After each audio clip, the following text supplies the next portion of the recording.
সবাই বলে কালোই নাকি জগতের আলো। আমি কিন্তু এই কথাটার সাথে একদমই একমত না। কারণ কালো শব্দটা আমার জীবনের সাথে মিশে আছে। কালোর যে কত যন্ত্রণা সেটা আমি আমার জীবন থেকে বুঝতে পেরেছি। আবার এমন অনেক মানুষ আছে তারা মুখে মুখে বলবে আলু ভর্তা আর ভাত আমার ভীষণ পছন্দের, কিন্তু যখন আলু ভর্তা ভাত আর বিরিয়ানি একসাথে রাখবেন সবাই দেখবেন বিরিয়ানি খেয়ে নেবে, কেউ আর আলু ভর্তা ভাতের দিকে তাকাবে না। ঠিক তেমনি সবাই হয়তো বলে কালোই জগতের আলো, তো মনে মনে তারা রূপবতীকেই খোঁজে। কালো খুব ছোট্ট একটা শব্দ, তাই না? এই ছোট্ট শব্দটা আমার পুরো জীবনটাকে শেষ করে দিয়েছে।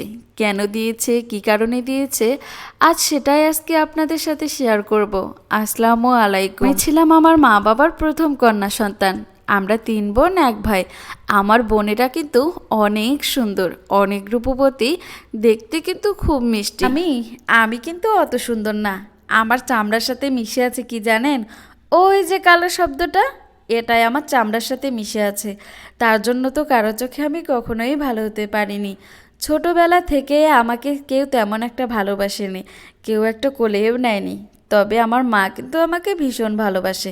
আমার মায়ের কাছ থেকে আমি সবচেয়ে বেশি ভালোবাসা পেতাম। আমার দাদি সবসময় আমার মাকে কথা শোনাতো, আমাদের বংশে তো কেউ কালো নেই, তাহলে এই মেয়েটা এত কালো কুচকুচে হলো কেন? এদের জন্য আমাদের বংশের মান সম্মান কিছুই থাকবে না। ছোট থেকে আমার দাদিও আমাকে তেমন একটা কথাও বলতো না। যখন আমার বোনরা হলো, বোনরা কিন্তু অনেক সুন্দর ছিল ছোট থেকে। আমার সামনেই ওদেরকে কোলে নিত, কত আদর করতো, কত খাওয়াতো, কিন্তু আমার দিকে কেউ ফিরেও তাকায় না। আমার বাবা আবার আমার ভাই বোনকে ভালো স্কুলে পড়াতো, কিন্তু আমাকে গ্রামের ওই স্কুলেই পাঠাইতো। আমার দাদি তো বলতো ওর পিছনে টাকা নষ্ট করে কোনো লাভ নাই, না ভালো জায়গায় বিয়ে দিতে পারবো, কোনো ভালো চাকরি বাকরি করতে পারবে, ওর চেহারা দেখলেই তো ওকে কেউ নিতে চাইবে না। ধীরে ধীরে আমরা 3 বোন বড় হতে লাগলাম। প্রথমে আমার বাবা ভাবলো যে আমার বিয়ে দিবে। আমার কিন্তু বিয়ে করার কোনো ইচ্ছে ছিল না। আমার স্বপ্ন ছিল আমি বড় হয়ে ডাক্তার হব, কিন্তু আমাকে সাপোর্ট করার মতো তখন কেউ ছিল না। মা একটু করতো, তবে মার কথা কেউই বা শুনতো। আমার বাবা চাচারা আমার বিয়ে দেওয়ার জন্য সিদ্ধান্ত নিল ছেলেপক্ষ দেখতে আসলেই আমাকে পছন্দ করার আগে আমার বোনদেরকেই করে। যদি আমার বিয়ের কথা বলে তো মানুষ বলে যদি তোর মেজো মেয়ে বা ছোট মেয়েকে বিয়ে দিতে চাস তাহলে আমরা কথা বলতে পারি। যখন এই কথাগুলো শুনতাম না, আমার কলিজাটা ফেটে যেত। তারপরেই শুরু হয়ে যেত আমার দাদির কাহিনী। আশেপাশে সবাই বলতো তো কালো মেয়ের কি অত সহজে বিয়ে হয়?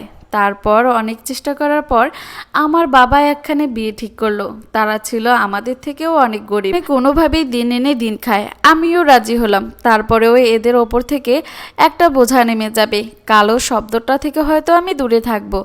আমিও কোনো কিছু না ভেবে রাজি হয়ে গেলাম। তবে আমার মা একটু আপত্তি ছিল, তারপরও আমার মাকেও রাজি করালো। তারপর তো আমার বিয়ে হলো। আমি মনে মনে ভাবছিলাম হয়তো কালো শব্দটা থেকে আমি মুক্তি পেলাম। এখানে হয়তো কেউ আমাকে এই কালো কথাটার সাথে আর পরিচয় করিয়ে দিবে না। তবে ভাগ্য কি আর সেই কথা শুনে?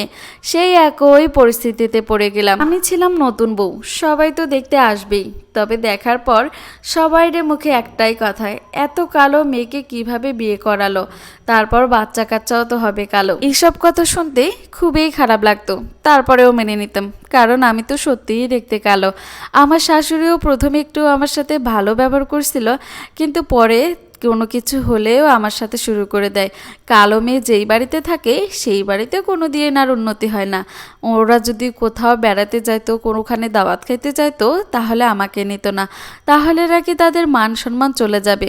আমার হাজবেন্ডও তো বলতো তোমাকে আমি কোনো জায়গায় নিয়ে যেতে পারবো না, যেখানেই নিয়ে যাব আমার বন্ধু বান্ধব সবাই বলে এত কালো মেয়েকে তুই বিয়ে করতে পারিস কিভাবে। বাড়িতে ভুল না করেও ভুলটাকে মেনে নিতাম, কারণ আমি তো কালো। তারপরেও আমি বাপের বাড়িতে যেতাম না, কারণ কি জানেন, অন্য মানুষের মুখ থেকে কালো কথাটা শোনা যতটা কষ্ট, তার থেকেও নিজের কাছে রক্তের মানুষের থেকে এই কথাটা শুনলে কলিজাটা একদম ফেটে যায়। তো যতদিন বেঁচে আছি এই কালো কথাটা শুনতে শুনতেই মরতে হবে। তবে আমার তো কিছু করার নেই, যিনি বানিয়েছেন তিনিই তো আমাকে কালো বানিয়েছেন। তবে সবাইকে বলবো কালোকে কেউ অবহেলা করো না।